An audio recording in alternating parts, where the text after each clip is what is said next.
ya akan mulai. Thank you semua. Nah, ini ada Pak Anton Estondo, double quadrant ANS, ya.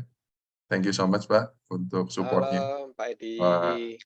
Pokoknya kalau yang udah muncul, apalagi pernah menjadi community representatif, jangan diam-diam ya. Nanti saya todong. Siap. Thank you so much. Oke, sekarang kita mulai. iCommunity visi dan misi.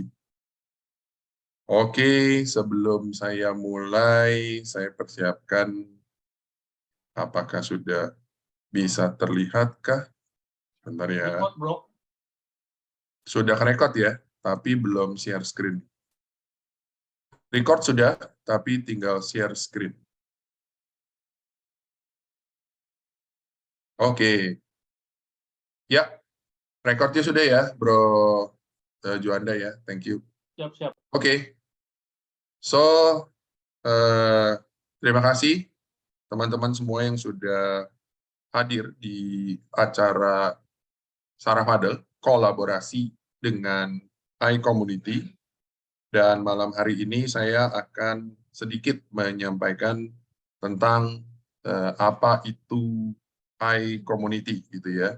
Nah, jadi visi misi dari iCommunity, visinya dulu yang pasti adalah menjadi platform komunitas pebisnis dan profesional terbesar di dunia.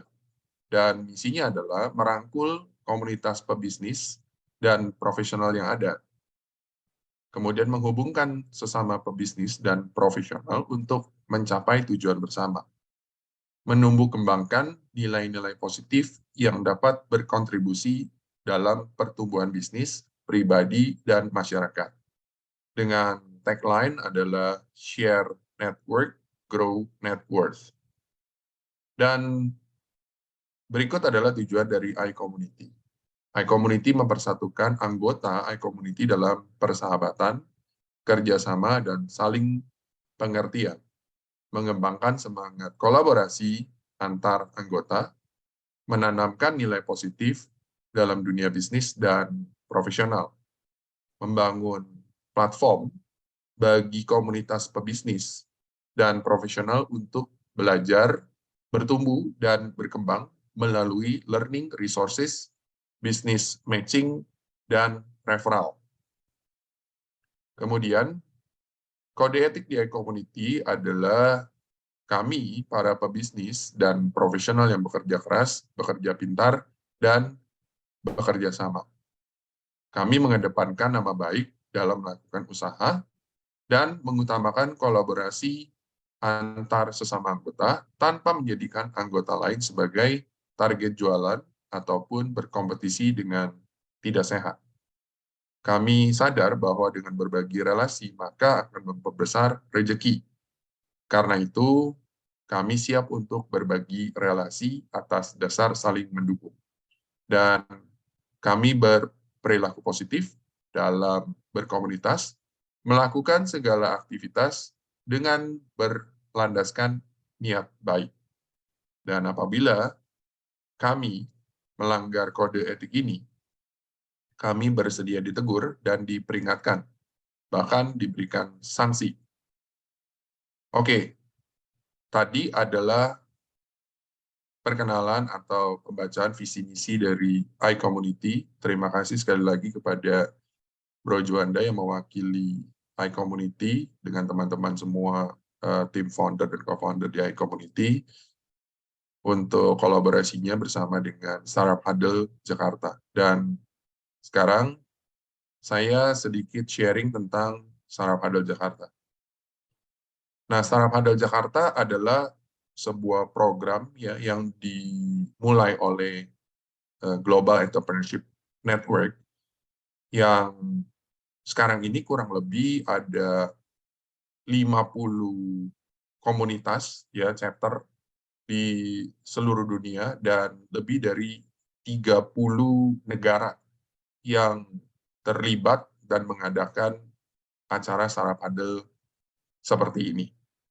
Dan Startup Huddle itu adalah sebuah program yang didesain untuk membantu satu entrepreneur di satu waktu dan sekaligus memperkuat ekosistem lokal dari startup lokal, ya, sehingga kita bisa membantu entrepreneur menemukan sebuah solusi bagi permasalahan yang mereka hadapi pastinya. Dan pastinya tantangan itu, ya, yang mereka hadapi itu, mereka bisa mendapatkan bantuan itu dari keterlibatan di komunitas lokal, ya, yang dimana kita tahu bahwa dengan banyaknya orang-orang yang mempunyai background pengalaman dari berbagai berbagai bidang ilmu atau pengalaman, maka bisa memberikan feedback ataupun memberikan insight yang sangat membangun untuk founder ataupun entrepreneur yang sedang berusaha untuk mengembangkan bisnisnya. Oke, dan kurang lebih ini adalah format yang biasanya ada di acara Startup Huddle.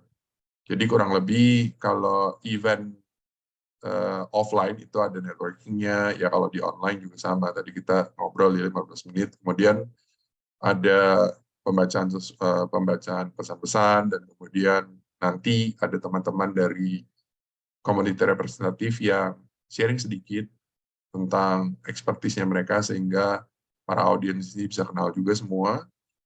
Dan kemudian ada presenter yang akan mempresentasikan ide bisnisnya, sehingga bisa dikenal oleh para audiens dan bisa mendapatkan feedback yang membangun dari community representatif ataupun dari para audiens. Dan kurang lebih seputar itu, ya, kalau ada 2 startup di satu waktu, maka biasanya polanya sama. Nah, kemudian apa sih yang membuat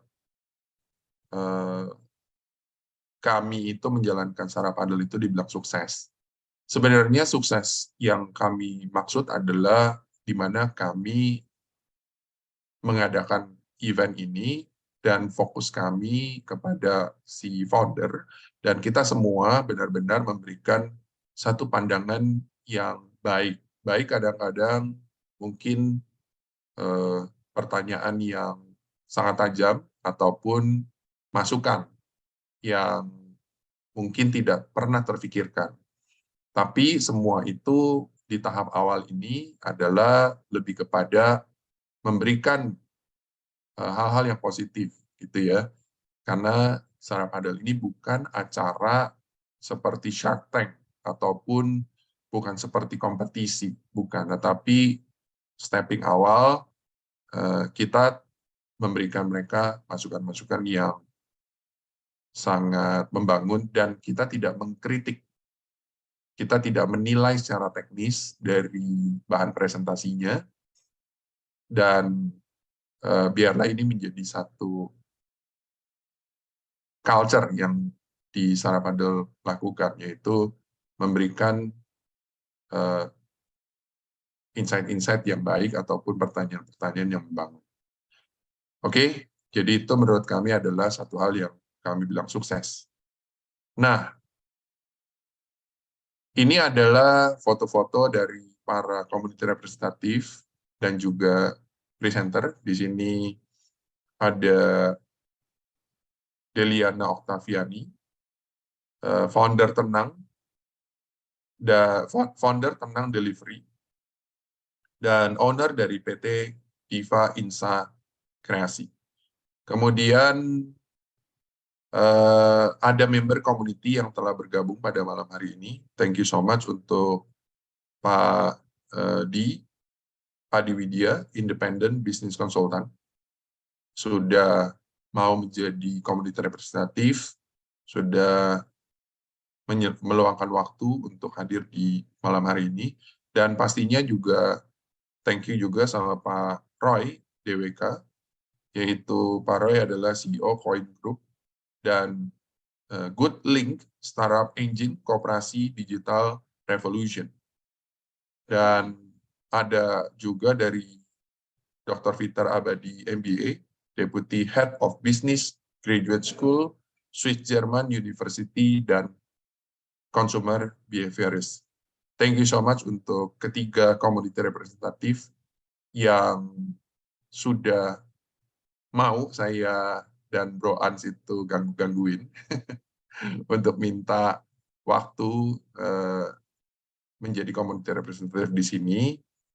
Dan terakhir adalah saya, Edi Wiharja, founder dari Impactner Startup Business School, dan juga sebagai organizer Startup Huddle yang diberikan kepercayaan untuk menjalankan Startup Huddle Jakarta di Indonesia. Dan juga saya akan menjadi moderator di malam hari ini. Dan sebelumnya, oh iya, di sini ada kegiatan yang sudah selama ini kami lakukan di Amerika, di online, baik dengan iCommunity ataupun yang kita lakukan sendiri. Dan ini semua adalah teman-teman yang kita berikan waktu ya untuk presentasi, kemudian untuk diberikan masukan, dan ya semua ini kami lakukan benar-benar karena kami mau memberikan dampak ataupun memberikan kontribusi walaupun sedikit untuk Indonesia. Oke, dan thank you so much. Itu dari saya, perkenalan tentang Startup Huddle.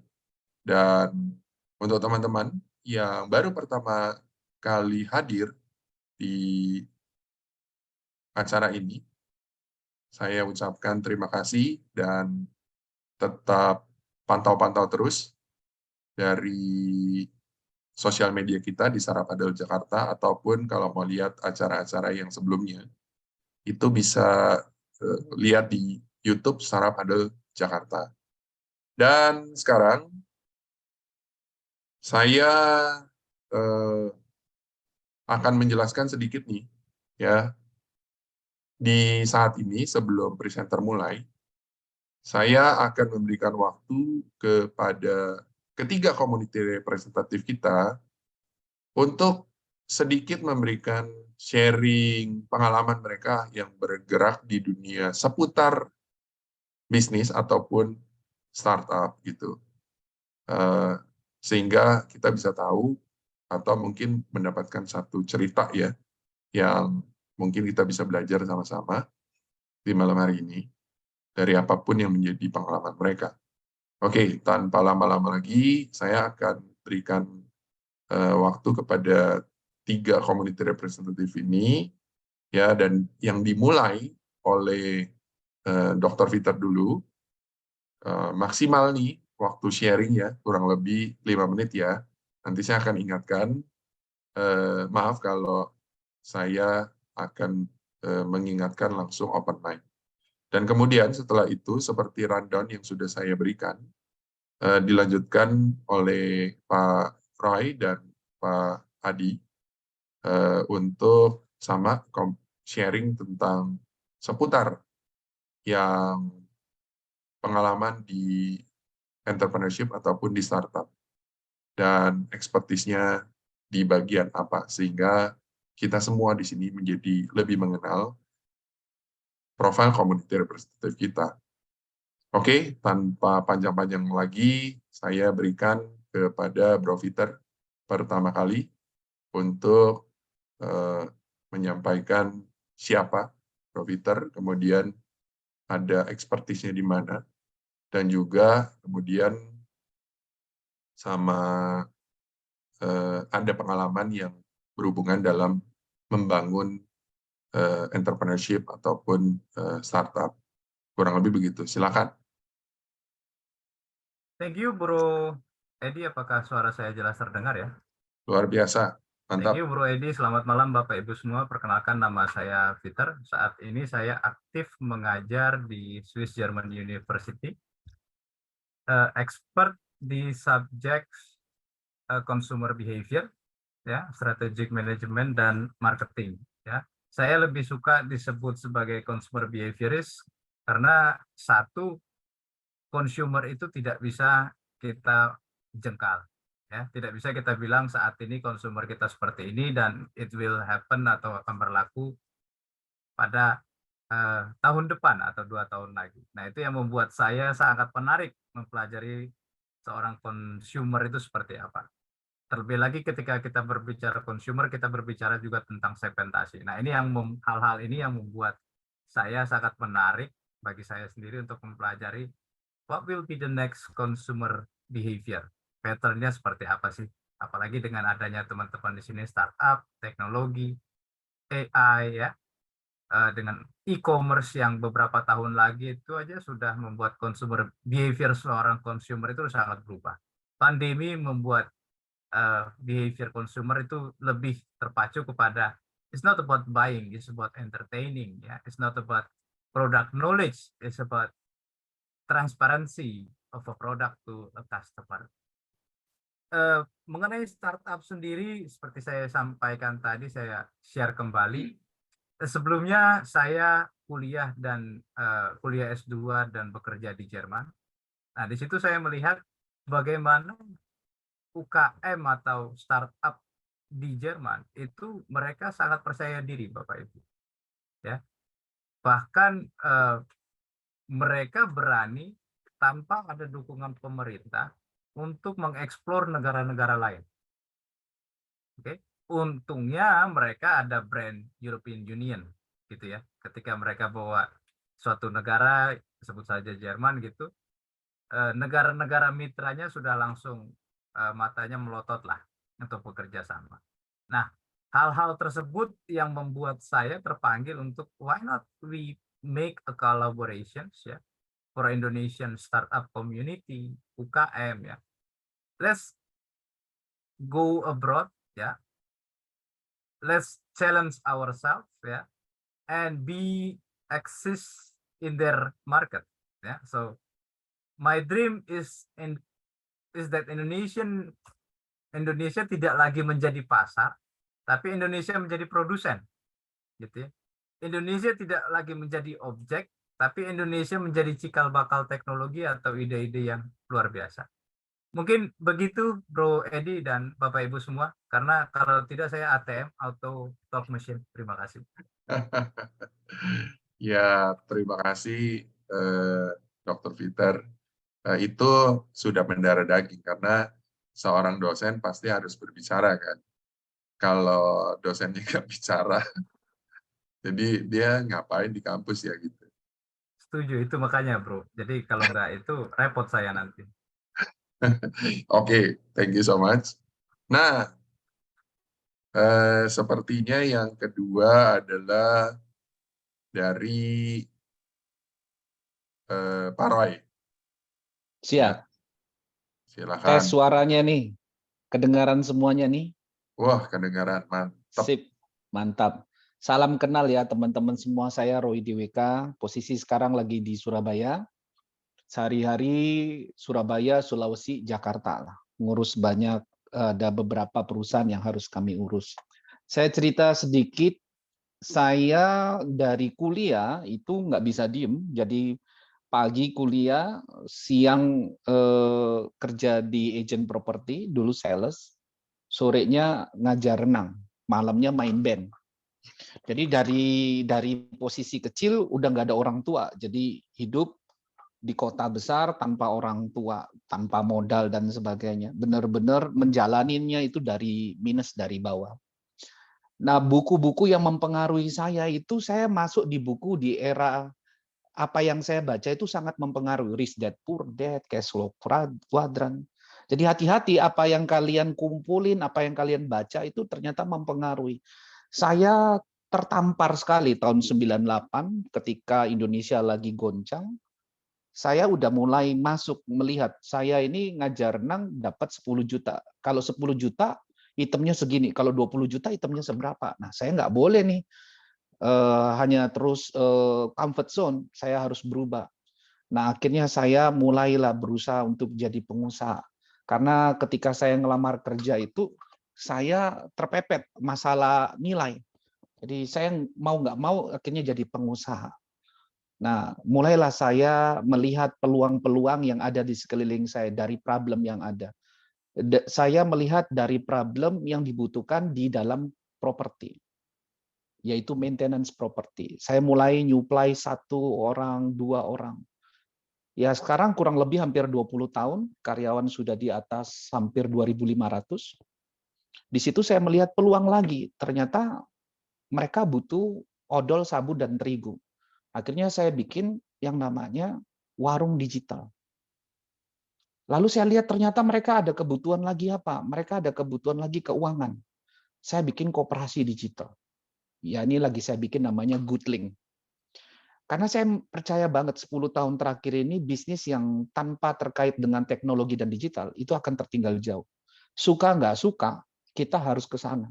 Kalau di Amerika itu ada Elon Musk, ya paling tidak di Gading Pantai Surabaya itu ada Mas Elon gitu ya.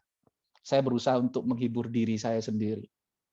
Nah, saya melihat Indonesia mestinya dengan penduduk yang hampir 300 juta, Singapura itu nggak ada apa-apa. Benar yang tadi Pak Peter katakan. Sebenarnya apa yang dikatakan sama Kus Plus, Indonesia itu bukan lautan, hanya kolam susu. Kail dan jala cukup menghidupimu. Gila. Indonesia ini kaya banget. Ada kepiting, ada udang, ada ikan, macam-macam.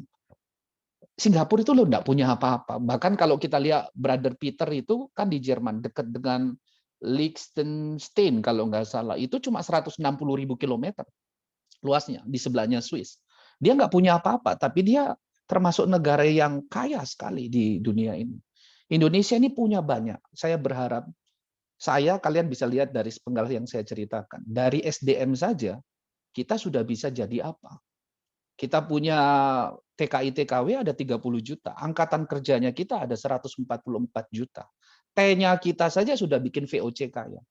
Jadi saya menyambut baik dengan adanya Startup Huddle, iCommunity seperti ini. Indonesia ini luar biasa, sudah ada Nadiem Makarim. Kami menyambut baik lah.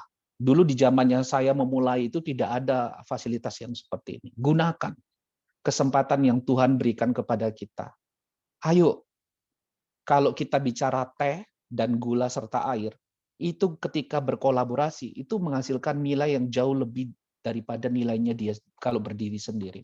Batman tetap butuh Superman, Superman ya tetap butuh Batman. Tidak ada orang sukses sendirian. Ayo kerjasama. Melalui agenda-agenda yang seperti ini, saya menyambut sangat positif siapapun. Ayo datang bergabung. Nggak ada lo, nggak rame. Udah, sekian dari saya, Pak. Thank you so much. Wah, ini menyejukkan juga nih. Nggak ada lu, nggak rame ya Pak. Nggak ada lu, nggak rame nih gitu. Oke, thank you so much. Nah, sekarang untuk Pak Adi, silakan Pak Adi sama waktunya juga. Thank you. Thank you, Bro Edi. Salam kenal buat teman-teman semua. Dengaran suaranya ya? Kedengaran. Ya, jadi saya mungkin agak berbeda background dengan beliau berdua, tapi saya ada kesamaan dengan Pak Peter. Pertama kali saya selesai kuliah, pernah jadi dosen juga 2 tahun. Kemudian habis itu bergerak menjadi profesi auditor cukup lama, kemudian jadi profesional selama 33 tahun. Bidangnya itu ranging from accountant, kemudian menjadi corporate finance, masuk juga ke sistem dan informasi. Itu yang paling terakhir saya masukin. Terus S2-nya kuliah di Strategic Management, S1 saya itu akuntansi, sampai sekarang masih anggota IAI, Ikatan Akuntan, register. Itu pengalaman sekilas edukasinya. Kemudian untuk pengalaman bisnis itu cukup panjang, 33 tahun.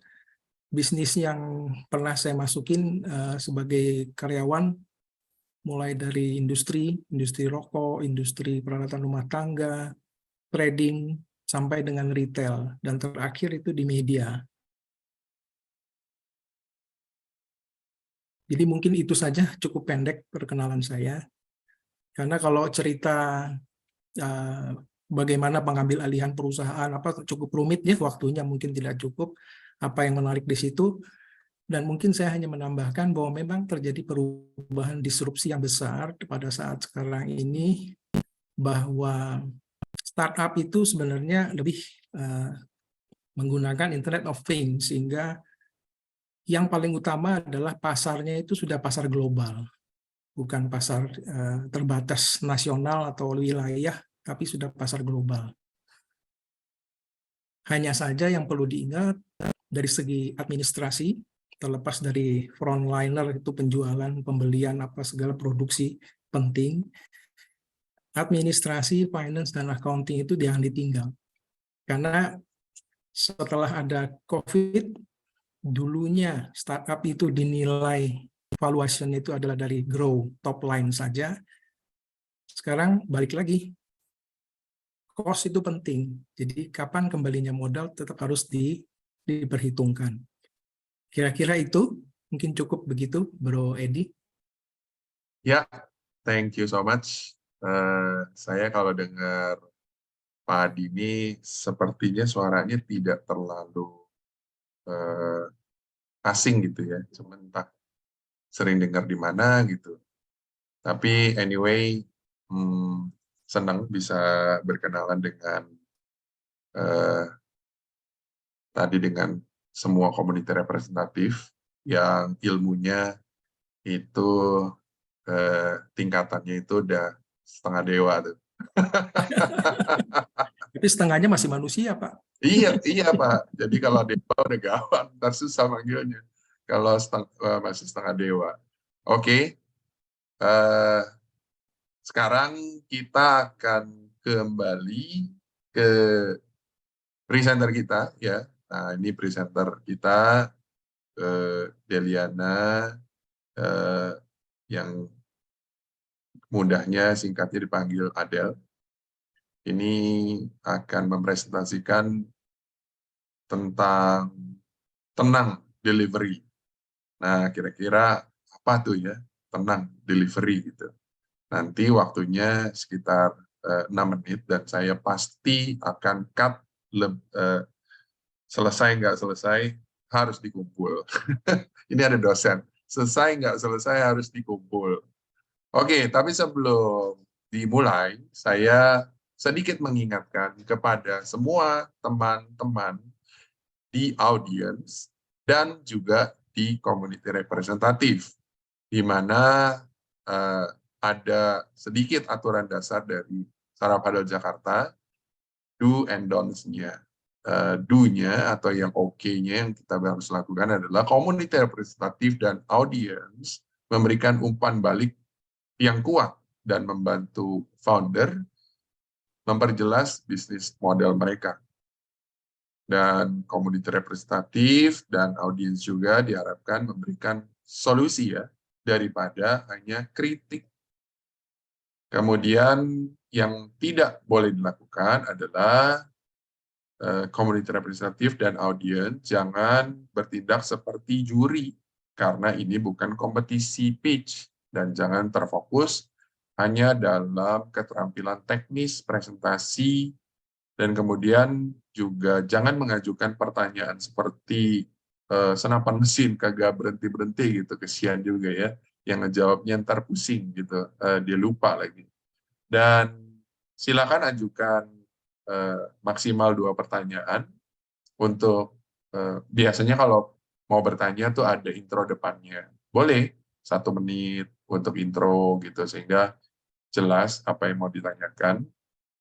Dan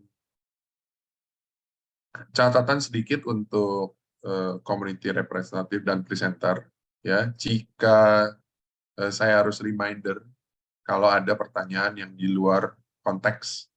Dan untuk presenter di Startup Huddle, saya mau reminder bahwa acara ini bukan diskusi satu arah. Jadi kamu ditanya doang, bukan. Kamu boleh juga nanya ya sama para community representatif ataupun audience. Jadi waktu mereka bertanya, kamu juga boleh bertanya kembali. Kurang lebih seperti itu. Nah, ingat durasi waktu di keterbatasan waktu kita. Oke, silakan saya berikan waktu kepada Sis Adel untuk start presentasi. Baik, Coach Edi, terima kasih. Selamat malam, Bapak-Bapak, kawan-kawan semua yang sudah hadir di ruang Zoom malam ini. Saya akan share screen untuk materi presentasi malam ini. Sudah kelihatan ya? Baik, perkenalkan saya Deliana, bisa dipanggil Adel atau bisa dipanggil Deli. Saya founder dari Tenang Delivery, sebuah usaha rintisan yang hadir di kala COVID kemarin. Jadi usia startup ini basically sudah 2,5 tahun, rekan-rekan sekalian. Nah, Tenang Delivery ini adalah sebuah jasa kurir sebenarnya, jadi tidak sama dengan GrabFood gitu ya, ataupun GoFood, tapi kami memang adalah lebih kepada membantu handling pengiriman khusus makanan gitu, yang target audience kita sebenarnya adalah para business owner dari home kitchen industry di rumahan. Jadi pada dasarnya sampai saat ini customer kami itu adalah para business owner dari bisnis bisnis kuliner rumahan, yang dimana rata-rata adalah ibu-ibu perempuan usianya antara 30 sampai 50 tahun dengan berbagai tipe bentuk produk makanannya gitu ya, dari yang dan basically semuanya ready to eat, tapi ada juga yang kirim bahan baku juga ada ke kita, dan kebanyakan dari mereka itu adalah membuka PO, jadi PO base. Jadi customer kami adalah mereka yang PO base gitu ya. Bisnisnya, menjalankan bisnisnya. Dan secara size of market, saya mencoba untuk googling, sebenarnya untuk kuliner small medium industry di Indonesia itu paling banyak pelakunya adalah di Jawa Barat. Dan saya coba ambil sedikit angka lah ya, kurang lebihnya saat ini ada 3.000 sampai 5.000 sih sebenarnya pelaku kuliner rumahan di area Depok. Saat ini kami masih berlaku sebagai pelaku kurir bermain masih di lokal, teman-teman sekalian. Dan pada saat sebelum kami menjalankan usaha ini, kita coba melakukan sebuah survei kepada teman-teman pelaku semuanya di berbagai komunitas untuk menanyakan masalah problem mereka apa saja. Dan ini yang kita temukan. Masalah dari delivery treatment, di mana sering makanannya jadi rusak dan segala macam. Kemudian weight size itu bisa berpengaruh kepada harga, kadang-kadang besar tapi ringan itu juga berpengaruh. Kemudian karena mereka open PO, untuk pengirimannya harus satu kali input satu alamat seperti itu. Jadi agak ribet-ribet gitu ya, basal seperti itu, dan time delivery-nya yang cukup lama. Karena yang ada saat ini basically mereka sampai 8 jam gitu ya untuk same day service-nya.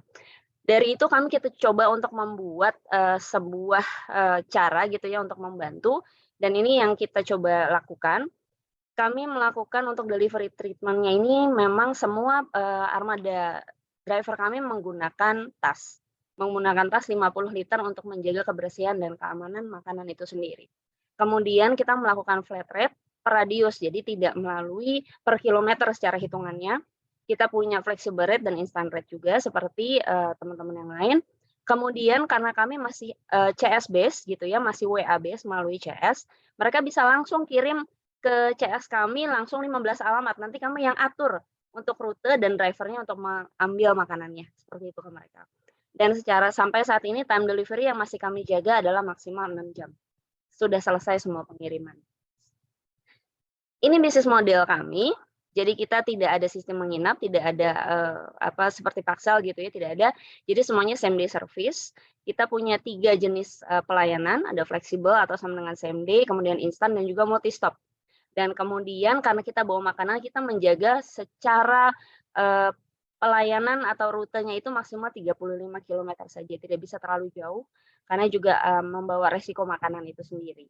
Dan ini adalah kompetitor kami saat ini, tapi memang paling tinggi itu adalah di Lalamove dan Paxel. Untuk Gosen dan Grab itu masih cukup kompet. Dan ini adalah customer journey kami yang kami jalankan selama 2,5 tahun ini.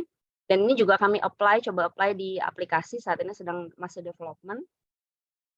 Dan ini adalah omset kita dari kita start di Oktober tanggal 20 hingga Desember 2022. Belum saya update ke 2023 ini.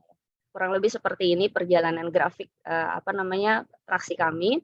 Dan ini adalah future roadmap yang kita harapkan mudah-mudahan bisa kita jalankan. Jadi berharap di 2023 atau 2024 ini kita bisa mulai pelan-pelan keluar dari Depok. Walaupun saat ini juga ada customer kami yang posisinya di Jakarta Selatan. Tapi berharap bisa punya support lagi driver lebih banyak di area-area kota penghubung selain di Depok. Dan ini juga harapannya, karena kadang-kadang juga ada yang ingin minta dikirimkan tapi boxnya misalnya banyak atau catering terutama ya, dan ini nggak bisa diangkat sementara dengan motor gitu ya. Kita punya saddlebag, tapi untuk itu juga masih ada keterbatasan. Dan ini juga ada bike delivery, mudah-mudahan bisa menjadi solusi untuk environment friendly juga yang short route gitu ya, dan mereka yang mungkin ada keterbatasan tentang modal motornya gitu, seperti itu. Ini tim kami, saya dan ada Mas Ade sebagai app developer, CS dan ada admin. Kira-kira seperti itu mengenai Tenang Delivery, di mana perjalanan kita saat ini menuju ke 3 tahun. Berharap mendapatkan feedback yang bisa konstruktif dari para panelis atau teman-teman yang hadir malam hari ini untuk perkembangan kami ke depannya. Kurang lebih itu. Terima kasih. Coach Edi, masih ada waktu ya sepertinya. Pas. Pas ya, terima kasih. Pas. Ini terima kasih ya untuk Sis Adel yang kalau kita lihat, mungkin share screen-nya bisa di Oh iya, siap. Kalau kita lihat bahwa penyajiannya sangat cukup rapi gitu ya, dan waktu kita interview, saya udah tebak ini pasti pernah mengikut sebuah organisasi gitu atau pelatihan atau bootcamp, karena dari pengalaman saya melihat bahan pitch itu saya tahu mana yang pernah ngikut atau yang belum pernah ngikut, karena di Impactner banyak banget yang pertama kali masuk, bukannya mereka jelek, bagus-bagus, tapi gayanya masih gaya corporate. Dan itu yang tidak terlalu cocok untuk kita main di startup, karena startup punya gayanya sendiri gitu ya. Dan pas kebetulan kalau sekarang adalah startup adult, ya ini berarti gayanya harus gaya startup. Walaupun sebenarnya nama startup itu sebenarnya dipakai di startup adult ini, itu bukan hanya untuk perusahaan-perusahaan yang berbasis teknologi, tapi yang non-tech juga, ataupun yang bukan startup juga sebenarnya bisa. Tetapi pemakaian kata itu sudah sangat dalam gitu ya, sehingga lebih gampang kita pakai startup. Nah, jadi karena dipakainya itu, makanya kita harus coba kami di Startup Adel, karena saya background-nya juga, saya jadi teringat nih, waktu interview dengan Tenang, wah ini tentang delivery, ya delivery makanan, pakai motor, wah ini jadi teringat masa lalu. Karena saya memulai journey saya di startup itu dari kompetisi di Idea Box di Indosat, dan puji Tuhan masuk di dalam menang kompetisi. Itu bikin 11-12 kayak Gojek, which is Gojek pada saat itu belum ada. Belum menjamur, belum menghijaukan Jakarta gitu ya. Jadi saya tahu banget persoalan yang terjadi sama bisnis seperti ini, dan waktu lalu kita berjibaku dengan persoalan manpower. Pada saat itu belum punya tolak ukur ya, belum punya contoh gitu. Karena pada saat itu juga Gojek belum menjamur seperti ini, belum jadi unicorn, jadi belum banyak yang tahu driver-drivernya juga. Jadi kita selalu masih pakai asumsi-asumsi.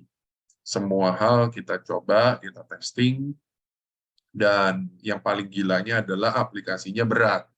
Karena pada saat itu teknologi tidak seperti sekarang.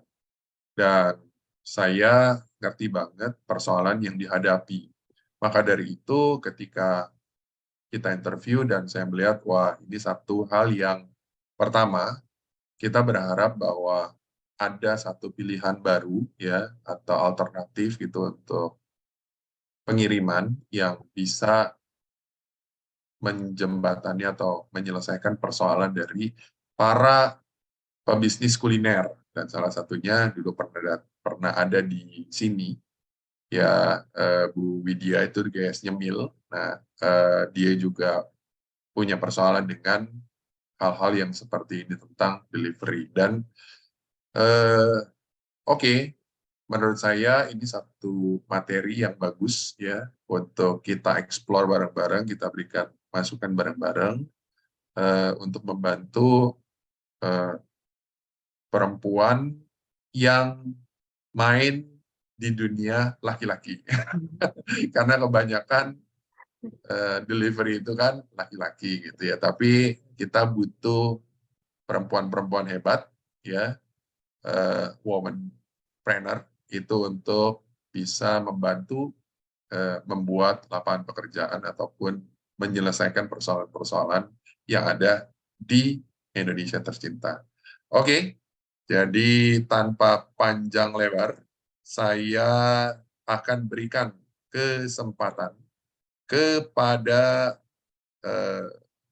Dr. Peter untuk memulai pertanyaan atau memberikan apapun itu feedback sesuai dengan yang tadi kita sudah sepakati.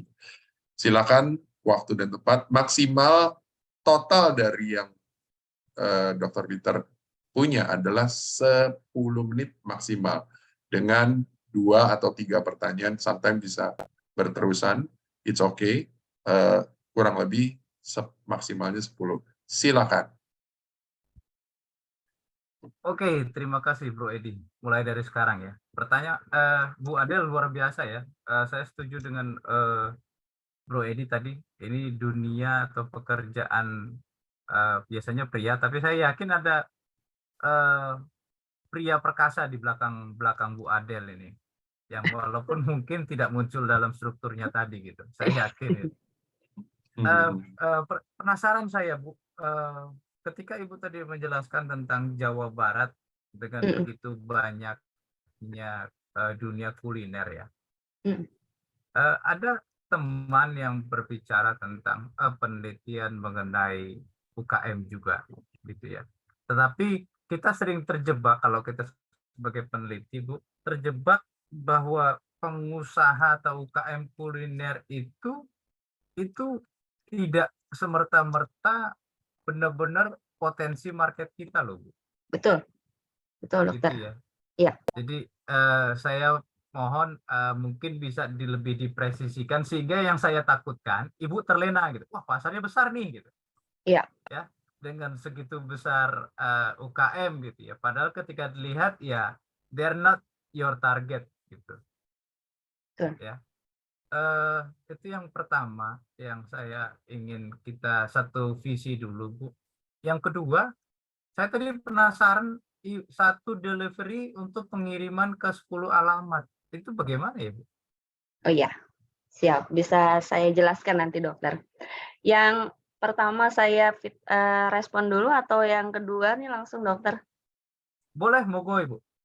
Boleh ya. Baik, untuk yang pertama memang secara perjalanan sebenarnya itu saya mencari data dulu ya dokter ya sebelum memulai gitu ya. Saya mencari data dulu dan kebetulan juga karena cukup berinteraksi juga dengan teman-teman pelaku kuliner gitu di Kota Depok. Secara average angkanya saya juga tahu persis sebenarnya mana bisnis nggak tahu persis sih Dok, tapi maksudnya kurang lebihnya tahu gitu ya gambaran-gambarannya, sebelah mana atau seberapa banyak yang kelasnya masih mikro gitu, dan, yang seberapa banyak yang dia sudah mulai kecil lah gitu ya. Jadi nggak mikro lagi yang benar-benar sudah mulai steady gitu. Nah, selama perjalanan 2,5 tahun ini memang yang, menjadi customer kita memang ada di kelasnya yang memang dia sudah tidak mikro sih gitu, Dokter. Dan memang untuk mendapatkan angka yang tidak mikro ini memang, cukup menantang, challenging, karena apa yang, saya cukup interest dengan customer behavior juga ya, Dokter, saya juga pengen belajar ini. Karena, walaupun secara skala bisnisnya dia sudah di atas mikro gitu ya, sudah mulai masuk ke kecil, cuman, sepertinya memang juga ada, ada barrier juga mengenai, saya punya isu waktu kemarin Coach Edi bikin survei di grup gitu ya mengenai apa namanya, apa yang dibutuhkan, itu adalah memang soal pemasaran. Karena Tenang ini belum membangun awareness gitu, belum membangun awareness, Coach. Jadi, kita basically masih, mouth to mouth nih dari customer kita gitu, reference seperti itu. Jadi, itu sih yang terjadi. Kadang-kadang barrier-nya atau kendalanya dari mereka itu adalah bahkan di end buyer-nya gitu, di customer-nya mereka yang udah pakai yang udah biasa aja, kurang lebih seperti itu. Itu sih, Coach, sebenarnya itu satu hal yang kepingin saya menyegerakan membangun, awareness-nya sebenarnya di kita. Terus yang kedua, itu Dok, soal yang multi stop sebenarnya.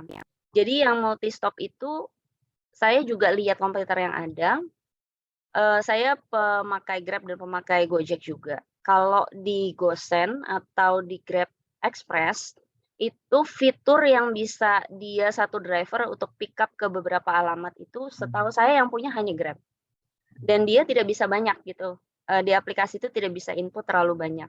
Nah, kami karena angka 15 itu saya munculkan karena memang sudah terjadi di kita. Jadi customer kita langsung kasih 15 alamat ke kami, kita yang cacah-cacah gitu dan atur rutenya, dan kita kemudian sebar ke driver-driver gitu, untuk langsung mereka arahnya kemana, rutenya kemana. Jadi itu semuanya fitur multi stop, Coach, yang kita berharap gitu ya Dokter, kita berharap semuanya bisa menjadi solusi nih untuk, teman-teman pelaku kuliner yang mereka memang open PO gitu. Kalau udah open PO kan biasanya kita open PO buat Sabtu gitu ya, itu udah masuk order kan mereka. Sebenarnya kita bisa bantu dengan mereka di hari Kamis atau Jumat langsung kirim alamat ke CS. Ya. Jadi pas besoknya udah tinggal, ya udah, driver yang ini bawanya alamatnya apa-apa aja, yang ini bawanya apa gitu sih, Dokter, yang saat Jadi ini. malamnya sudah dibuat ininya, Iya. shift-shiftnya siapa yang jalan kemana gitu ya, Bu, Betul, ya? betul seperti itu, Dokter. Oke. Jadi kalau untuk yang tadi promosi tadi atau awareness, saran saya kita pakai momentum, Bu.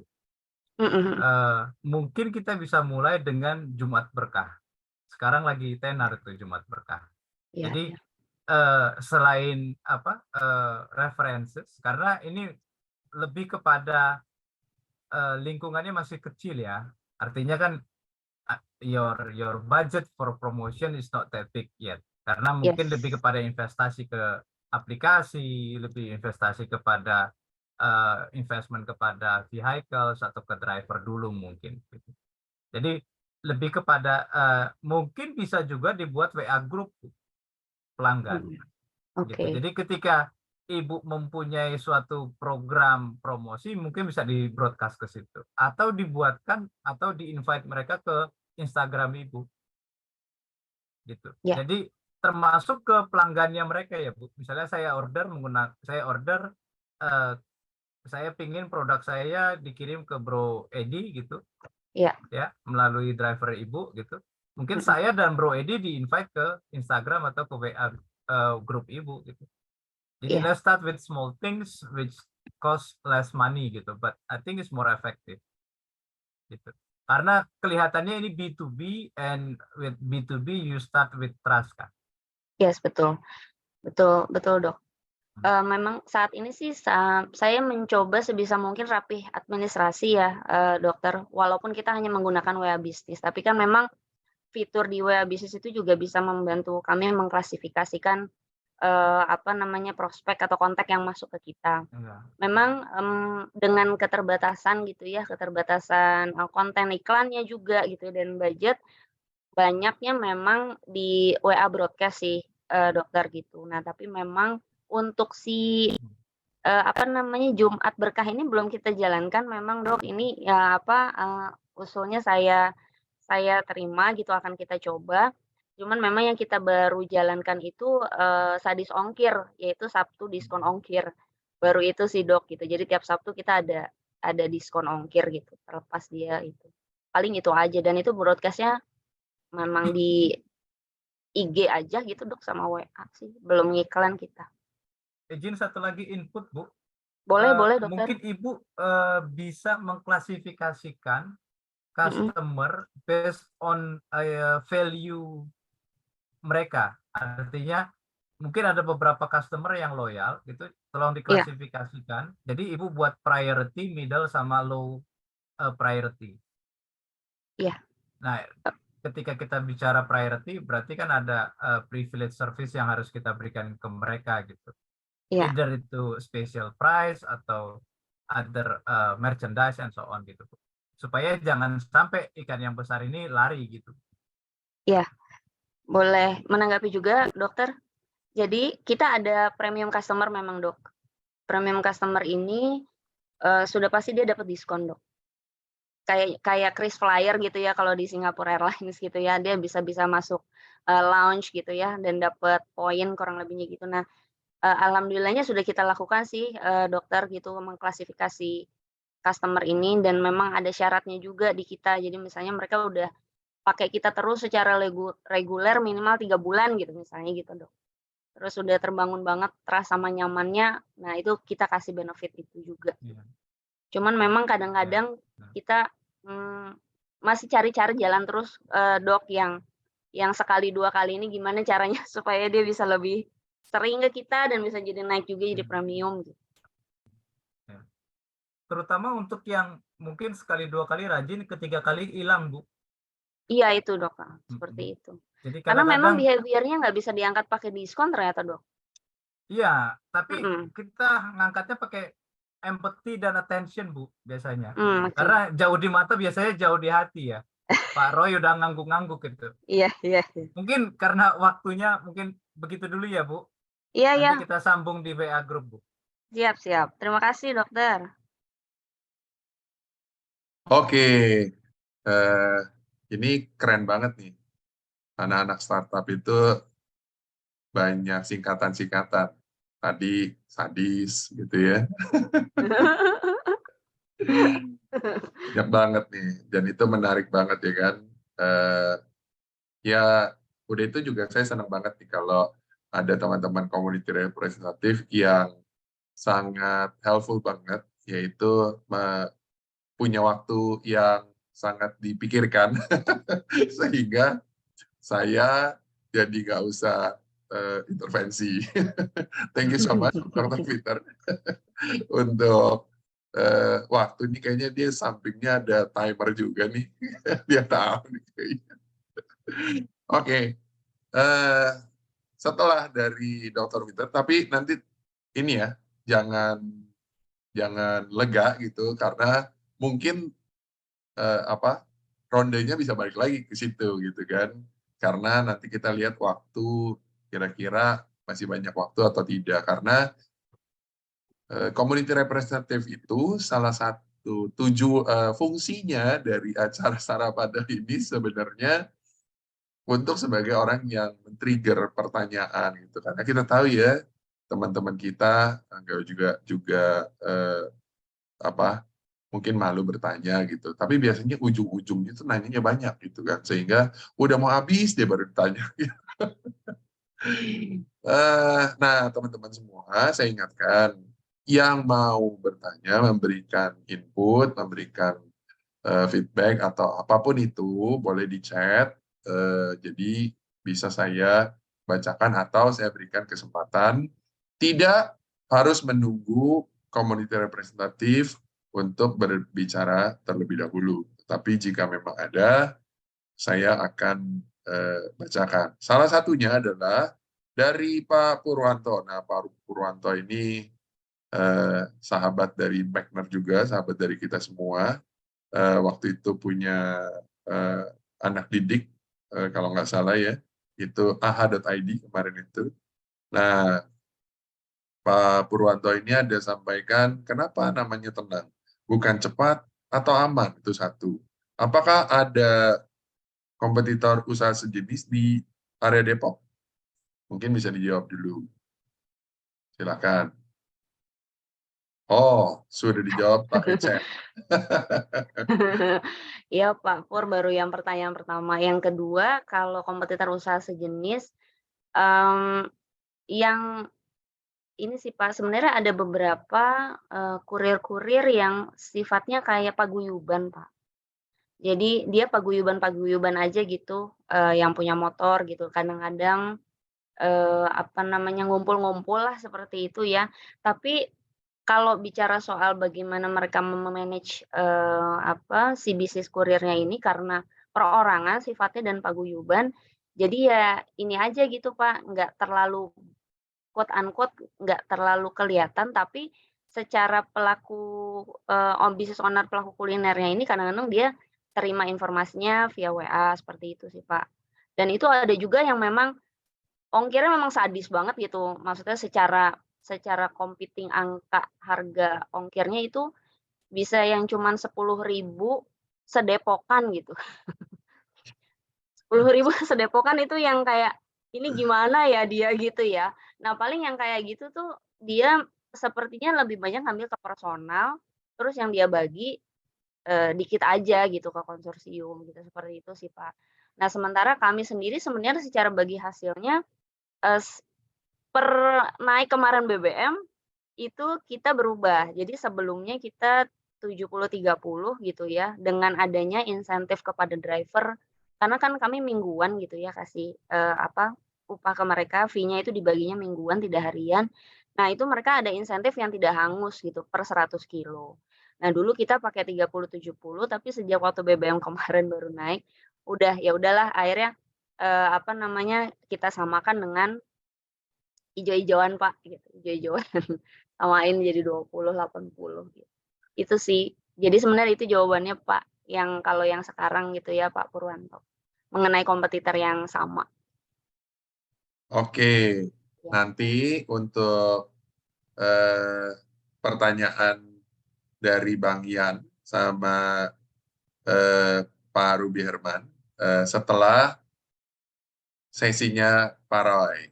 Oke, Pak Roy, silakan untuk apa namanya bertanya sama seperti Dr. Peter. Waktunya maksimal 10 menit. Silakan.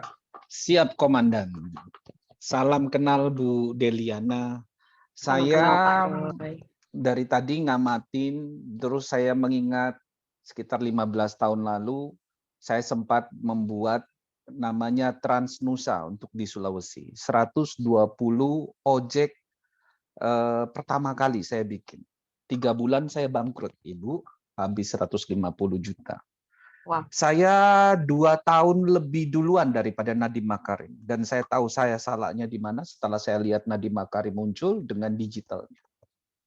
Tapi itu ROI 15 tahun yang lalu. Lalu sekarang saya juga lagi bikin, Ibu. Saya juga lagi bikin akibat saya bikin e-commerce, lalu saya melihat e-commerce ternyata butuh juga ekosistem tersendiri begitu. Nah, saya ngelihat kalau sosialis ini terus berkembang, Gojek lama-lama jadi kapitalis. Kita lihat jadi Go Massage, Go Clean, Go Glam, Go Send, Go Car. Sekarang dia masuk juga ke dalam Menteri Pendidikan. Mungkin ada yang nanti nggak naik kelas, nanti ada kelompoknya namanya Goblok begitu ya. Semuanya kapitalis ini semuanya gila banget gini kan.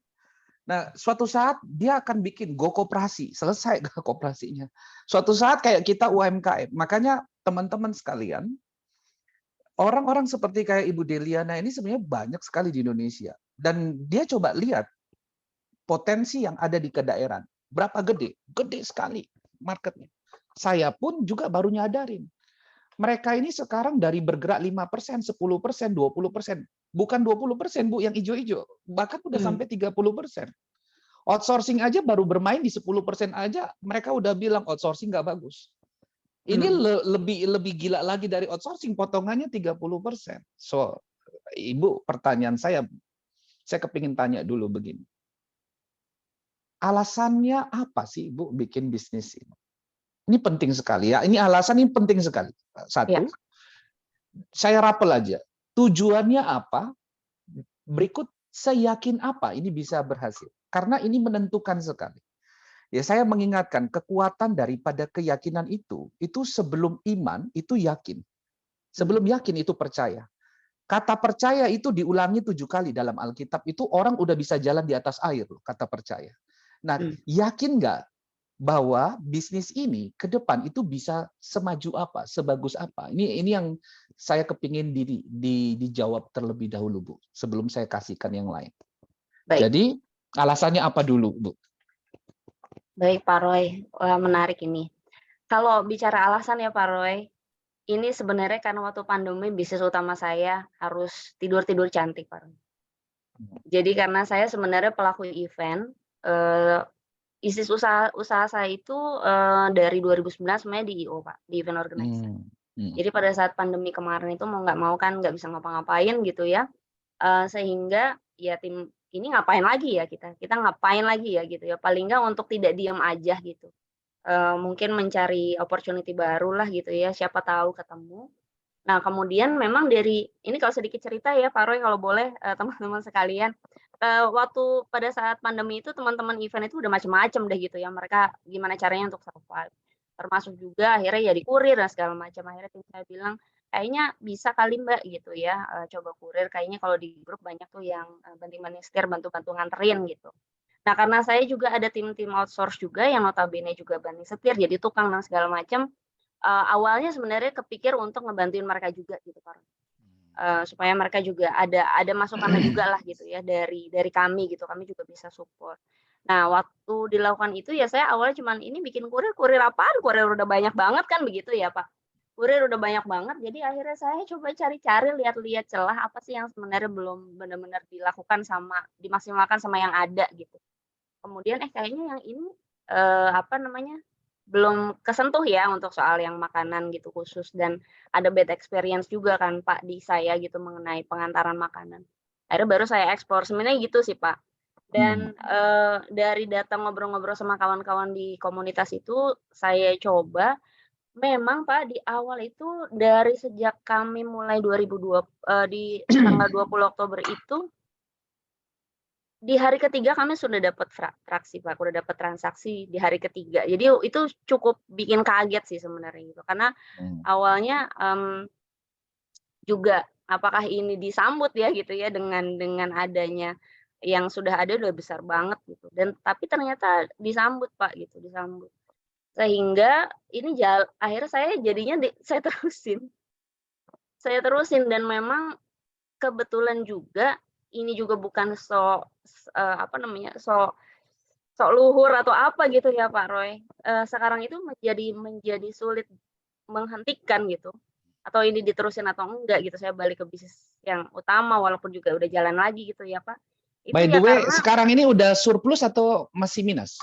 2 kalau tahun setengah. modal awal saya yang di awal saya keluarkan Pak untuk bikin tas gitu ya, untuk beli tas gitu, terus kemudian, beli website gitu, domain gitu dan segala macam, itu udah balik Pak, kalau yang untuk itunya ya Pak.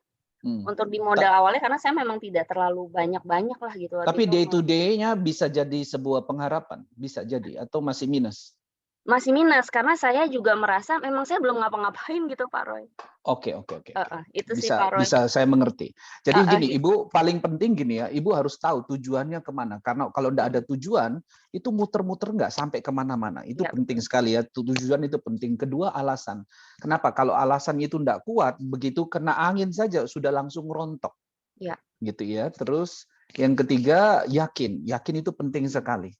Kalau sudah percaya di atasnya yakin, dikit lagi udah beriman. Katanya iman sebesar biji sesawi itu bisa memindahkan gunung. Jadi perlu sebuah keyakinan. Itu yang dasar pertama. Kedua yang saya mau sampaikan Ibu juga harus berinovasi. Penting sekali inovasi itu. Market di Indonesia ini gede. Misalkan contoh ya, mungkin bisa berkolaborasi. Berapa peserta anggota sekarang? Di mana nih Pak? Di customer saya atau di pengantar anggota? Oh, driver kita ya Pak ya? Driver. Driver kita saat ini sih baru 5 Pak. Oke, 5. Oke, jangan remehkan 5 karena ketika mereka sejahtera, ini kan ayam atau telur duluan. Kalau mereka sejahtera, mereka akan panggil. Karena tingkat pengangguran di Indonesia itu sangat tinggi, Ibu. Iya. Nah, Ibu juga bisa melakukan negosiasi dengan Pertamina, Ibu. Oke, dengan Pertamina Ibu bisa. Misalkan kalau mereka membayarnya bensin, Ibu bisa menggunakan teknik tertentu, kalau nanti bisa DM saya pribadi, nanti itu bisa menjadi sebuah permodalan antara Ibu dengan kekuatan di Pertamina. Ini orang sebesar apapun kalau pendanaannya nggak kuat juga, itu akan kacau itu. Ketiga, Ibu juga harus bisa melihat inovasi dalam teknologi yang lagi dikembangkan apa sih? Mobil listrik, sepeda motor listrik. Nah, itu market yang tidak orang semua berani. Sedangkan Gojek dan Grab sekarang investasi cukup besar di dalam armadanya dia. Karena itu isu yang sangat-sangat bisa membantu para pemilik maupun para yang punya sepeda motor begitu kan. Nah, jadi Ibu kalau bisa menangkap ekor-ekornya aja, Bu. Kira-kira kalau Ibu punya 50 armada dan punya bagian ngecasnya sendiri, Ibu bisa punya income stream lain selain daripada pengantaran. Yang keempat, Ibu juga bisa dapat dari iklan. Gojek itu Haritanu Sudibyo itu kayanya itu salah satunya dari iklan. Nah, ketika Ibu bisa ngelihat sebenarnya kalau mau dibilang untung, nggak untung, Bu, tapi kita bisa kayak ular viper. Kelihatannya ekornya yang berderik, tapi nyerangnya dari sisi ini. Kelihatannya adalah isunya pengiriman. Pengirimannya nggak terlalu untung. Coba kita belajar dari kasusnya Mixway. Sebenarnya yang untung siapa sih? Kalau kita lihat dari GNT dan kawan-kawan. Nah, GNT itu sebenarnya GNT-nya yang untung, tapi kalau yang franchise-nya mungkin kembang kempis, Ibu. Nah, jadi Ibu harus bisa ngelihat kekuatan massa itu bisa diambil keuntungannya. Dari simpan pinjamnya, kita bisa bikin koperasi, kita bisa bikin macam-macam. Kekuatan massa itu jangan diremehkan. 5 itu kalau mereka bergotong royong, mereka bisa bikin rumah loh. Ibu-ibu, saya lihat namanya Diva, ini the power of mak-mak. Kalau kekuatan arisan, kekuatan arisan 20 orang dikumpulin, waduh, sepeda motor bisa dapat tiap bulan tuh. Jadi jangan remehkan kekuatan 5 ini. Terus yang terakhir, jangan lupa doa, Bu. Kadang-kadang melalui doa yang kecil, tapi maknanya sangat besar. Percaya, Goliat lawan Daud. Daud itu pakai strategi jarak dan ketapel. Tapi di belakangnya ada Tuhan. Mulai dari yang kecil, Ibu. Ibu percaya deh. 5 kalau niatnya Ibu tadi nggak berhenti mau nolongin orang. Percaya, Tuhan juga akan dengan alam semesta akan mendorong orang-orang yang baik yang memperhatikan umat-umatnya yang lain. Tetap semangat Ibu Deliana. Anytime kalau perlu bantuan, teknologi, inovasi. Saya ada beberapa teknologi dan inovasi yang saya rasa bisa menolong model-model seperti kayak yang dikerjakan sama Ibu Deliana yang menggunakan massa. Saya sangat support, terutama yang di dalam iCommunity dan Startup Hub. Saya menyambut dengan baik. Apapun yang bisa saya bantu, saya akan bantu buat Indonesia menjadi lebih baik. Salam support buat Ibu Deliana. Wow. Terima kasih Pak Roy atas suntikan semangatnya ini udah dari semangat terus luar biasa. Harus. Iya Pak Roy. Ya seperti inilah sebenarnya yang ngebikin saya ngerasa emang kayaknya memang belum waktunya saya nyerah gitu Pak. Jadi emang karena juga masih banyak yang belum dieksplor seperti itu, saya belum coba kesempatan lain, cara-cara lain. Jadi ya udah dijalanin dulu aja walaupun sekarang memang kondisinya decline ya Pak Roy, decline. Jadi emang oh ini kayaknya harus ada sesuatu yang saya lakukan, mulai bangun awareness. Harus kreatif Bu Deliana. Iya, kan nada itu kan cuma ada 7 do re mi fa sol la si do. Tapi kalau kita kreatif kita bisa menciptakan miliaran lagu, Ibu.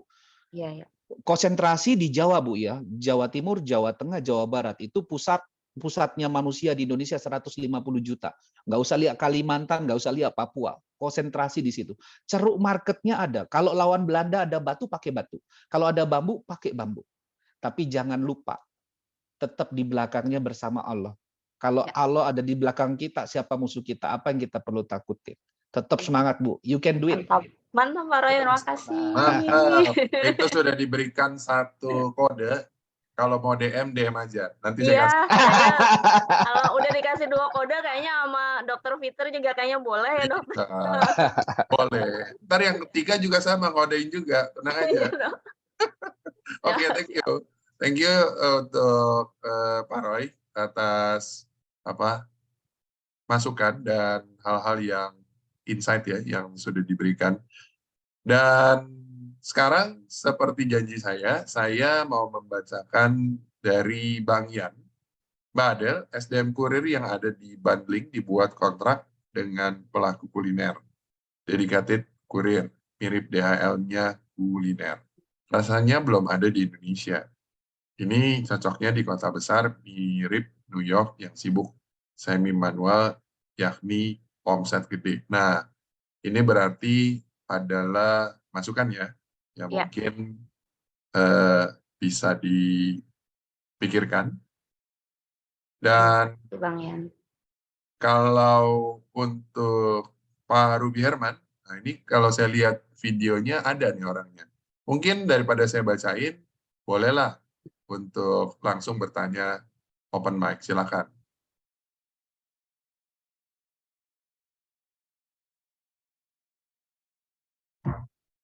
Halo, selamat malam. Selamat malam, Pak Ruby. Iya. Iya, Bu. Semangat, Bu. Nah, tadi, Bu, apa yang Iya. membuat para driver ini memilih tenang, Bu, Dibanding yang lain ya? dibanding yang lain? Ya kan? Ya. Di awal-awal itu sebenarnya ini sih, sebenarnya Pak Ruby, karena driver yang ijo-ijoan itu kan banyak banget ya.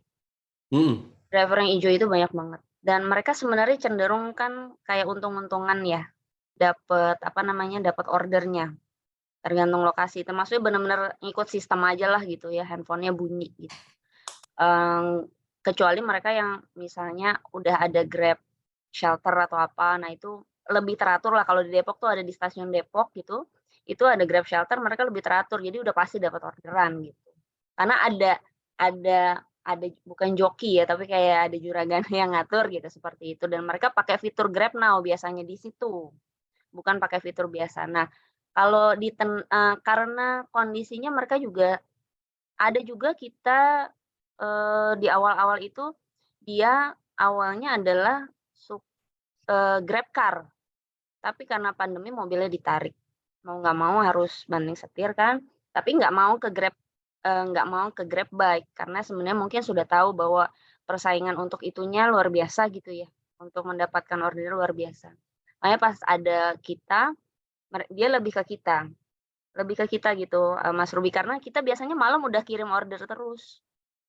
Kan kita malam itu udah kirim form ke mereka, besok itu mesti kemana, nge-pick up-nya, anternya kemana, itu lebih seperti itu sih. Jadi nggak mereka besok pagi buka HP untung-untungan nunggu kemana gitu ya, baru bunyi seperti itu sih Pak Ruby kondisinya kalau di kita ya sistemnya. Jadi malam biasanya mereka udah dapat form order, besok mesti kemana. Nah, Kayak lebih nggak berantem kali ya sama quote unquote nggak saingannya terlalu banyak kali gitu. Terus biasa kan ngantar makanan kan mungkin ada jam waktu tibanya gitu, Bu. Nah, bagaimana bisa manage itunya, Bu? Kita sih biasanya ngatur banget, ngitung sih karena kita masih pakai Gmap ya, Pak Ruby. Kalau di Gmap itu kan walaupun multi stop kita masukin berapa alamat itu ketaker lah kurang lebihnya ya, ancar-ancarnya itu perjalanan dari titik start point sampai ujung paling jauhnya itu selesai dalam berapa jam. Nah, biasanya kalau multi stop dia udah ambil banyak banget, selesai secara Gmap-nya gitu ya, dia perhitungannya estimasinya udah 2,5 jam gitu. Nah, itu udah kita nggak masukin dulu lah gitu, nggak ngasih lagi order yang sampai dia kelar itu gitu. Karena untuk ngejaga supaya kita nggak mangkir apa namanya, komitmen kita gitu, bahwa 5 jam kelar. Namanya di jalan kan macam-macam ya, entah macet, entah trouble, jadi kita jaga itu sih.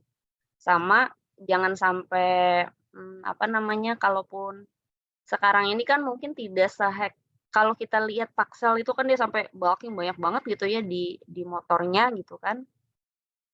Kalau kita kan memang ngejaga nggak sampai gitu Pak Ruby. Jadi kalau udah tas penuh, ya udah gitu. Itu dulu yang diselesain. Kurang lebihnya sih seperti itu ngejaganya gitu. Dan dari mereka juga lebih enak gitu sepertinya ya. Terus gimana mereka bisa ibu bisa tahu bahwa dia lagi di mana gitu, Bu? Mereka pick up kirim foto, jadi kita punya rekor jam berapa sampai juga kirim foto. Diterima kirim foto.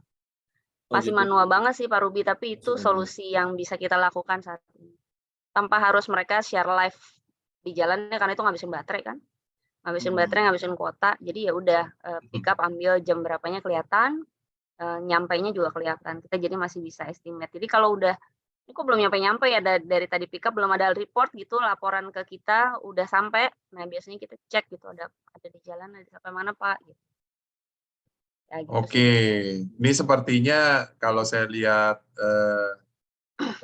Bro Ruby ini kan beliau ini YouTuber juga nih. Dia sering tanya-tanya apa seseorang gitu kan di YouTube-nya. Nah, ini mungkin cocok nih kita panggil jadi community representatif untuk next Saraf Hadal ya. Izin ya. Iya. Oke, thank you so much untuk partisipasinya yang bertanya tentang tenang dari Bro Ruby. Thank you. Oke. Boleh saya kasih masukan dikit ya, Pak? Boleh banget. Yes. Nah, karena drivernya limited juga kan, Bu. Tadi kan driver limited. Lebih baik misalnya tadi yang pengusaha UMKM atau kuliner, lebih baik segmennya hajar target marketnya ke apartemen, Bu. Jadi secara itu langsung kan banyak. Satu apartemen kan mungkin ada ribuan unit. Mungkin start dari itu, jadi biaya cost-nya itu agak rendah. Jadi ibu punya mitra sama yang makanan-makanan, hajar ke satu titik apartemen yang banyak gitu loh. Jadi sekali nganter, kayak cateringan gitu ya? Ya, something like that. Tapi jadi nggak muter-muter jauh-jauh gitu loh. Iya. Jadi segmented dulu, ibu kuasain di beberapa apartemen, kuasain jadi itunya lebih low cost kan, gitu kan. Gitu loh. Itu mungkin menghemat ini juga. Ya mungkin boleh diuji sih, silakan Bu. Siap, makasih masukannya. Slide-nya mantap nih. Thank you so much. Ini yang kita butuhin dari teman-teman audiens ataupun community representatif untuk memberikan pandangan ya sama founder. Oke. Kode katanya kalau ngomongin apartemen kontak Bro Ruby. Ya boleh juga. Nanti saya bisa bantu lah kalau yang apartemen. Nah itu, amin. Oke, itu kode keras langsung. Sip. Thank you so much, Bro Ruby. Nah sekarang balik kita ke community representatif kita, yaitu Pak Adi. Yes. Ada satu pertanyaan di chat, saya boleh jawab aja nggak langsung? Boleh lah. Boleh ya. Dari Pak Hendra ya. Merambah ke pengiriman bahan baku makanan beku. Bahan baku ada yang kirim Pak, dia misalnya base-nya di Sawangan gitu ya, dan dia punya outlet, nah dia kirim bahan baku juga pakai kita. Pokoknya selama itu bukan bentuknya barang Pak, termasuk juga frozen food, bahan baku itu kita masih bisa antar. Oke, sudah terjawab ya. Sip. Oke, sekarang Pak Adi, silakan Pak. Malam teman-teman semua, terutama Bu Adel. Malam Pak Adi. Senang sekali bisa ketemu. Ibu luar biasa sekali, usahanya luar biasa. Jadi saya juga mau nambahin semua teman-teman sudah banyak bantu itu, hampir semuanya. Mungkin agak sedikit global aja, global dalam pengertian seperti ini. Waktu saya mempelajari strategi bisnis, itu ada 2 strategi bisnis yang umum digunakan. Yang pertama itu cost leadership, satunya diferensiasi. Nah, bisnis ibu ini perlu saya tanyakan apakah lebih fokus ke misalnya frozen foods atau umum gitu. Makanannya maksudnya umum. Oh, ya. Umum sih, Pak, selama itu makanan. Nah, umum itu tantangannya jelas seperti tadi dibilang Pak Roy juga, itu cost-nya yang berat. Makanya Pak Ruby tadi benar sekali, harus menekan cost. Kreatif dan innovation-nya itu larinya bagaimana menekan cost supaya bisa lebih bersaing. Kalau dalam konsep itu dikatakan red ocean. Red Ya. ocean itu berdarah-darah, jadi memang karena terlalu banyak para pesaing di situ. Nah, jadi salah satunya adalah harus memilih dulu. Kalau mau diferensiasi, kita harus spesifik. Apakah frozen food memang kebutuhan khusus untuk mengirim kendaraannya khusus gitu atau bagaimana? Itu harus ditekuni. Artinya bisa dikreasikan bagaimana caranya kita bisa menjadi price maker, bukan price follower. Kalau kita price follower, kita berdarah-darah berat. Ya, ya. Jadi dalam hitungan bisnis, break even-nya itu akan makin berat. Ya. Dan tadi ada saran untuk collapse itu juga bagus sebenarnya collapse. Jadi sebenarnya startup yang sekarang ini harusnya dikembangkan di aplikasi. Aplikasinya seperti Gojek apa segala itu udah lengkap, mulai dari booking order sampai pengiriman, tracking, sampai pembayaran, selesai sampai penerimaan barang. Itu semua dalam satu aplikasi. Nah, itu yang perlu dipikirkan. Ya. Saya rasa hanya menambahin itu aja.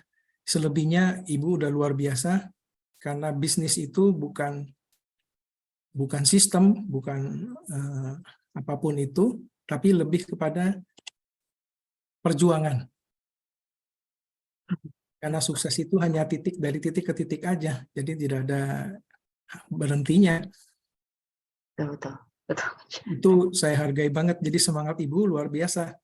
Dengan semangat itulah kita bisa terus berkembang, baik dengan masukan teman-teman maupun dengan keyakinan kepada diri sendiri dan tentu dengan doa yang kita panjatkan. Ya.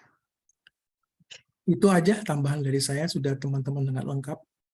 Oke, Kira-kira. jadi mungkin kalau saya boleh bantu untuk Pak Adi, kira-kira apa nih tahap sekarang ini menurut pandangan dari Pak Adi, Bu Adel ini dengan tenangnya ini nih dia mesti duluin yang mana nih, mungkin bisa menjadi satu insight ya untuk dia ya. Apa dulu nih yang paling penting? Kalau memilih bertarung dengan kompetisi yang sudah ada, sama-sama seperti Gojek, Gokar, itu agak berat. Kita nggak bisa cost leadership karena mereka udah lama dan udah punya sistem yang lebih kuat. Itu lebih baik kolaps kalau menurut saya. Tapi kalau mau mengembangkan bisnis sendiri untuk teman-teman itu yang spesifik, ya misalnya frozen food. Frozen food itu kan bisa untuk catering, untuk restoran. Bahan bakunya maksudnya, bukan barang jadinya. Dengan membangun aplikasi khusus untuk itu. Oke, berarti jika ingin jadi masukannya adalah yuk bikin aplikasi gitu ya, atau bikin sistem ya yang sehingga bisa membantu. Nah, tadi kalau nggak salah Pak Roy sudah singgung-singgung tuh kalau bicara tentang aplikasi, kayaknya dia punya mainan cukup banyak tuh Pak ya. Ya, aplikasi. Jadi sebenarnya gini, startup sekarang dengan dibandingkan orang dulu kan manual ya, kan lebih susah untuk mengontrol bisnis. Dengan adanya aplikasi itu memudahkan dari ujung perencanaan sampai dengan keuangannya itu udah jadi satu di dalam aplikasi. Jadi harus dikembangkan aplikasinya supaya ngontrolnya lebih gampang dan kapan harus nyetop. Jadi gini, ada 2 tahap dalam bisnis itu. Menentukan strategi yang sekarang saya sampaikan ini adalah harus jelas gitu. Sampai batas tertentu kita harus tahu apakah kita masih bisa cost leadership atau diferensiasi harus dilakukan, inovasi. Nah, yang kedua, ekspansi. Ekspansi lebih susah. Mau ekspansi horizontal atau ekspansi vertikal. Kayak tadi bahan baku sama barang jadinya kan beda. Itu vertikal. Ekspansi, tapi jangan ekspansi dulu kalau memang kita belum punya core-nya. Core-nya apa? Aplikasi itu sebenarnya penting karena masalah pasar. Tapi tantangan di delivery ini adalah investasi kendaraan dan sebagainya itu. Karena jaraknya kan makin jauh. Nah itu harus berbeda peralatan dan sebagainya kan harus diinvestasi dulu. Tapi kalau kita punya aplikasi, kita bisa melakukan dengan kolaborasi dengan yang lain. Kalau driver sekarang semuanya pakai motor mereka sih, gitu Pak Adi. Betul. Mm. Tapi kan yang membatasi diri adalah terbatasnya konsumen di daerah yang tertentu. Karena kita kalau mau ekspansi kan lebih susah untuk memakai sepeda motor kan nggak bisa. Apalagi makanan. Ya. Itu menyebabkan demand-nya mengecil. Nah, jadi kalau sudah sampai tahap itu, kita sudah harus berpikir mau strategi diferensiasi supaya berbeda dengan yang delivery yang umum, atau bagaimana?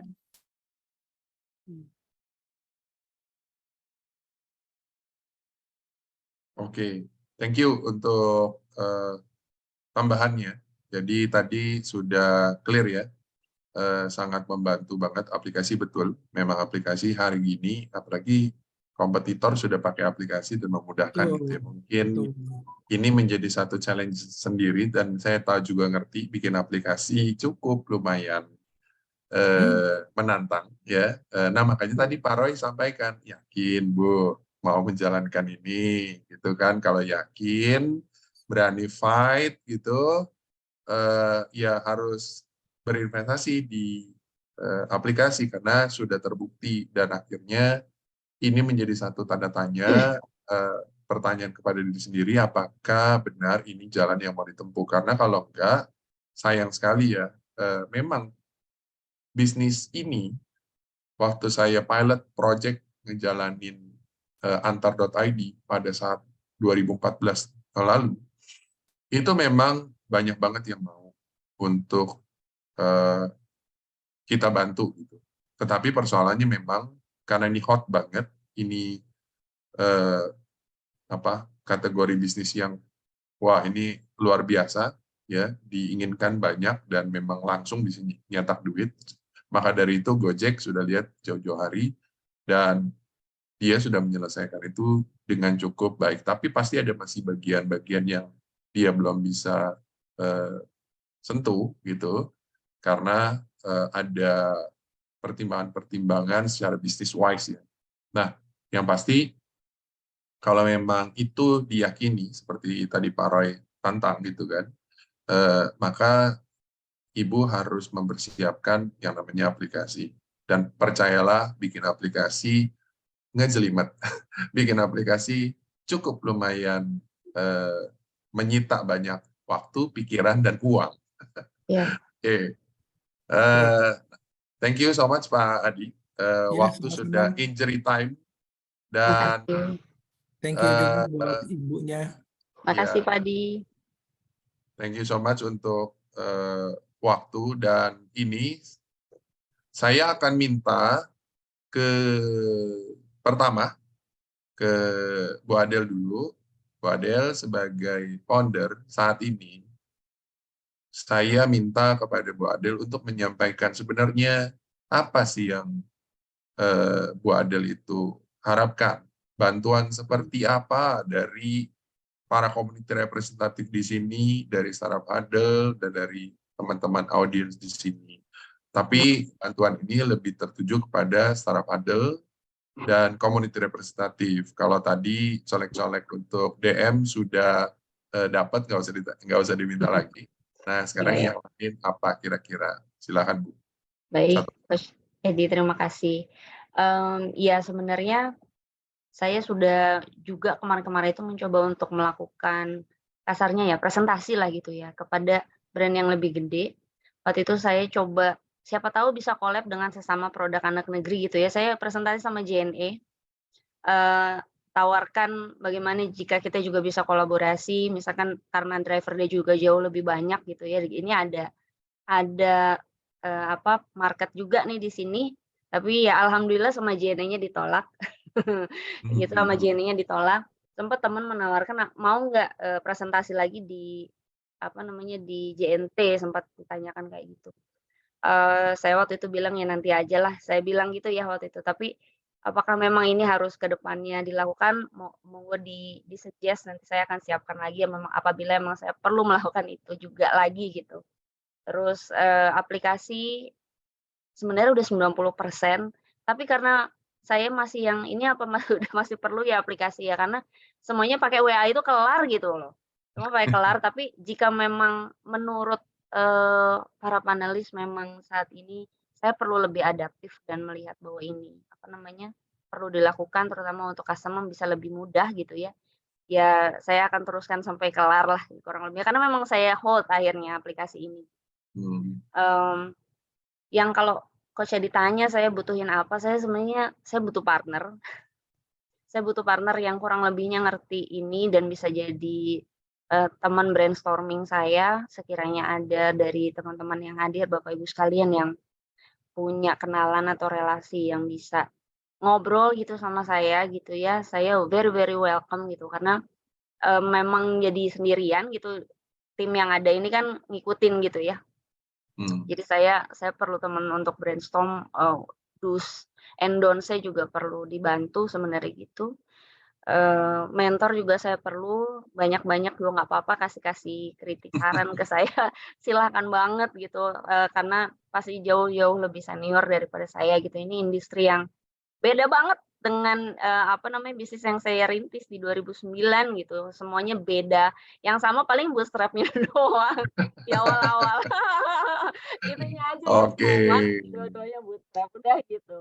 Oke, terima kasih Boleh untuk sedikit Pak Edi? boleh Pak. Tentang bisnis yang hold itu bagaimana? IO ya? IO-nya IO-nya jalan Pak, udah balik lagi, selesai udah pandemi, sejak mulai masuk kita bisa lakukan virtual, sebenarnya 2020 kita pandemi, 2021 saya udah nyangkul lagi sih Pak, sebenarnya kan udah mulai ada hybrid event, virtual itu sebenarnya udah jalan lagi, cuman yang itu udah saya handover, udah ada tim yang kerjakan. Jadi sebenarnya, saya berharap bisa lebih ke sini energinya lebih banyak untuk ngelihat sampai mana ini tenang supaya bisa jawab Pak Roy tadi pertanyaan, yakin nggak sih ini bisa growth gitu ya? Karena saya juga ya sebenarnya masih saya perlu explore gitu, cuman yang nggak ada teman untuk sama-sama fight di sini, intinya sih begitu. Agak beda kan kalau IO itu kan ngerintis sendirian itu fine-fine aja gitu. Kalau sekarang beda banget medannya dan momennya udah beda sekali. Ya. Gitu Pak Adi. Ya syukurlah. Oke. Ya, terima kasih untuk semua teman-teman. Nah, sebelum kita udahkan acara Sarapadel ini, saya undang satu-satu dari community representatif untuk memberikan closing remark di acara Sarapadel ini. Jadi, menurut Dr. Peter, acara Sarapadel ini tuh gimana sih gitu? Silakan. 2 menit, 1 menit, 1 menit ya. 1 menit. Bro ya. Luar biasa ya. Artinya di sini juga saya melihat sebenarnya participants yang ada di sini pemain semua juga gitu. Cuman karena tidak menunjukkan kamera jadi mungkin tidak mau nampak. Jadi menurut saya Startup Huddle ini kayak pool ya, pool of expertise yang harusnya kita bisa utilize kembali gitu. Dan harapan saya mungkin sama dengan Pak Roy semoga dan Pak Adi, kapan kita bisa offline meeting? Jadi tidak ada pembagian waktu 5 menit gini ya Pak Roy ya. Itu saya takut nanti ada tutup mikrofon saya soalnya kalau online gitu. Terima kasih Bro Edi dan teman-teman. Oke, terima kasih. Nanti kita catat. Yang kedua adalah Pak Roy, silakan.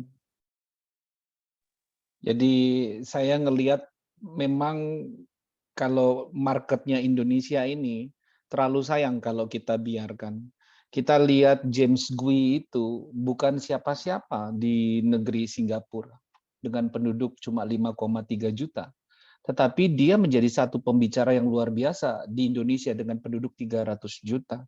So Indonesia sebenarnya kalau kita nggak jadi apa-apa di Indonesia, rugi di atas rugi. Jadi teman-temanku sekalian, kita ini sudah ada startup huddle, ada iCommunity yang saya bilang is more than nuclear dong. Nah, orang kaya, orang sukses itu jago kali tambah kurang dalam kalkulator suksesnya dia. Tapi yang sulit, mereka sulit kalau berbicara tentang bagi.